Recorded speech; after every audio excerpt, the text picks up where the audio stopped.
Πολίτες της Αθήνας, ξεσηκωθείτε! Ξεπουλάνε τη ζωή μας!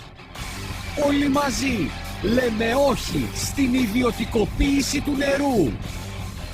Σήμερα στις 6 το απόγευμα στο Σύνταγμα δίνουμε το παρόν στο συλλαλητήριο ενάντια στο νομοσχέδιο που ξεπουλά τον εθνικό μας πλούτο.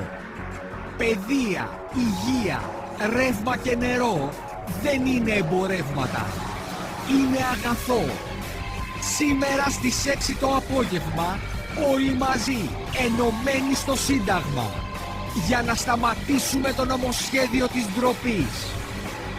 Το νερό είναι ανθρώπινο δικαίωμα, όχι προϊόν. Αυτό το νομοσχέδιο δεν θα περάσει. Σήμερα στις 6 το απόγευμα στο Σύνταγμα δίνουμε το παρόν στο συλλαλητήριο ενάντια στο ξεπούλημα του εθνικού μας πλούτου. Καμία κυβέρνηση δεν μπορεί να ξεπουλά τη ζωή μας. Νερό δημόσιο για όλο το λαό δεν είναι εμπόρευμα για κέρδη και ευρώ. Μόνο εμείς μπορούμε να τους σταματήσουμε. Σήμερα στις 6 το απόγευμα στο Σύνταγμα λέμε όχι στο ξεπούλημα του νερού.